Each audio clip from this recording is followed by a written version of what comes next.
नमस्कार। तो आज हमारे बीच मौजूद हैं पवन जोशी जी, जो कि पानीपत से हैं।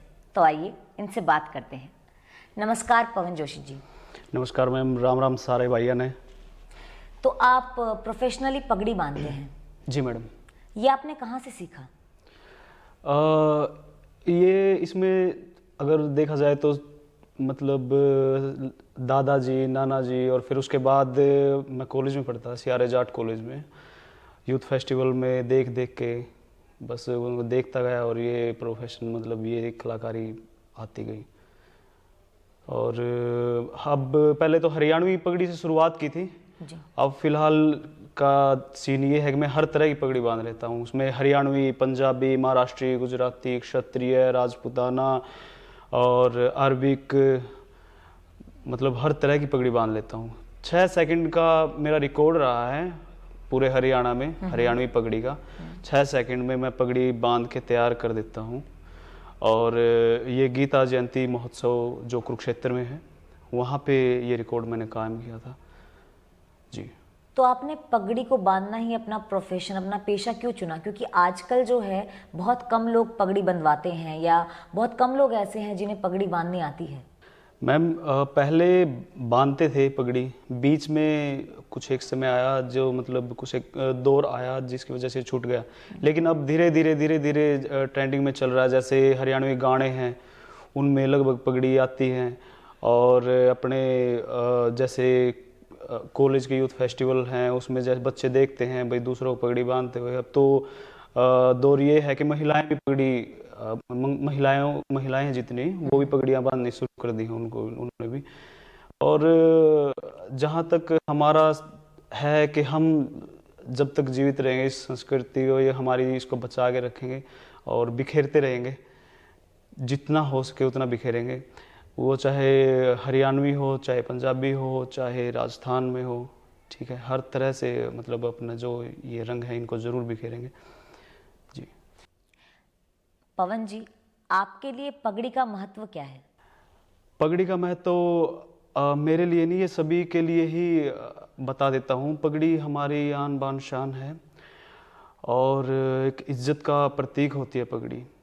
पहले जब पंचायतें होती थी, पंचायतों में जो बड़े बुजुर्ग आते थे वो पगड़ियाँ बांध के बैठते थे।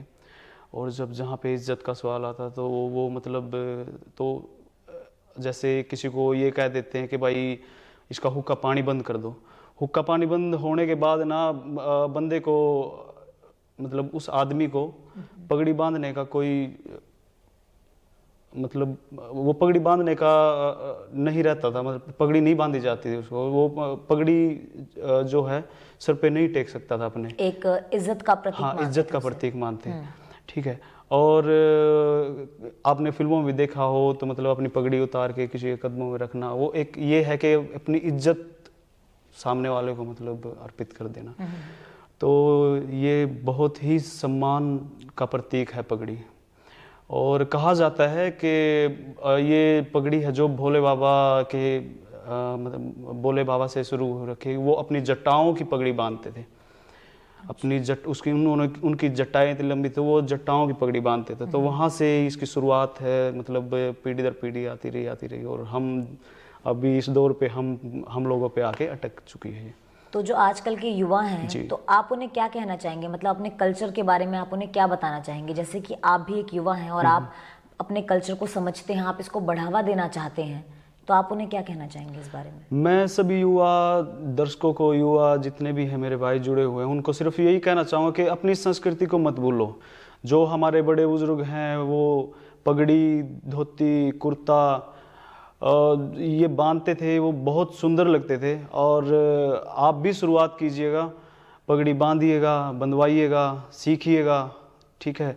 और मैं इसमें ज़्यादा गलती मानूंगा जो हमारे बीच वाली जो मध्यम मतलब वर्ग की जो पीढ़ी आई है बीच में, उन्होंने बांधनी छोड़ दी थी। उनकी वजह से जो आगे हम जैसे आए वो बिल्कुल ही भूल गए थे।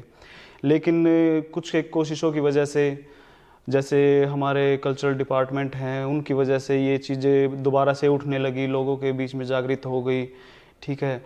और सोशल मीडिया की वजह से ये जाने लगी, तो अब जानने लग गए लोग कि हाँ भाई पगड़ी क्या होती है, धोती क्या होता है, कुर्ता दामन, भाई ये चीज़ें क्या होती है। और पगड़ी को हम हरियाणवी में खिंड का भी बोलते हैं, खिंड का, ठीक है। हरियाणा में 4 से 8 तरह की पगड़ियाँ बनती हैं, वो अलग अलग उस पे होती है, जैसे कि विवाह शादी में अलग, पंचायतों में जाएंगे उसमें अलग, कोई दुख का माहौल होगा उसमें अलग, इस तरह की पगड़ियाँ बनती हैं। पवन जी, पहले लड़कियां पगड़ी नहीं बांधती थी, तो इसका कारण क्या था?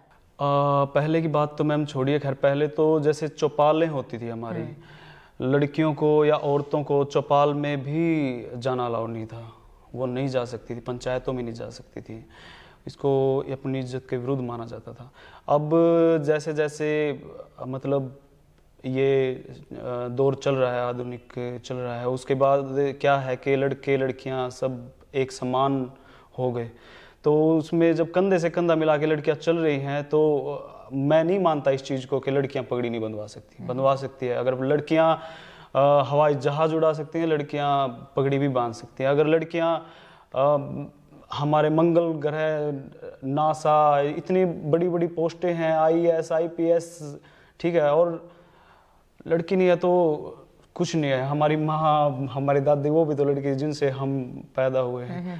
लड़कियां, ये एक गलत थिंकिंग थी उन लोगों की जो ये कहते थे कि लड़कियां चौपाल में नहीं जा सकती, लड़कियां पगड़ी नहीं बांध सकती। मैं इस चीज़ को गलत ठहराता हूँ, और आज इस मंच के माध्यम से मैं सभी को बता दूं कि बेटियां हैं तो कल है, अगर बेटियां नहीं है तो कुछ भी नहीं है। इस 10वें चलो थिएटर राष्ट्रीय नाट्य महोत्सव में आपको सभी को पगड़ी बांधवाने का मौका मिल रहा है, आप सभी को बांध रहे हैं, जो गेस्ट आए हैं, चीफ गेस्ट आए हैं हमारे, है ना, आप उनको पगड़ी बांध रहे हैं, तो आपको कैसा लग रहा है? देखिए, मुझे बहुत ही अच्छा लग रहा है। जो मुंबई से, जो बॉलीवुड से यहाँ पे कलाकार आते हैं, उनको भी हम हरियाणवी पगड़ी पहना रहे हैं। और सबसे खुशी की बात ये है कि इस जिस कॉलेज में हम बैठे हैं, पाइट कॉलेज में, इसके छात्र और छात्राएं जितनी भी हैं वो इतने उत्साह से आते हैं कि हमें भी पगड़ी बांधो या हमें भी पगड़ी बांधो, मतलब इंटरेस्ट दिखा रहे हैं लोग कहीं ना कहीं। तो बहुत अच्छा लग रहा है कि हमारी जो संस्कृति है उसको कहीं न कहीं बढ़ावा देने में मुझ पवन जोशी का हाथ मतलब थोड़ा है।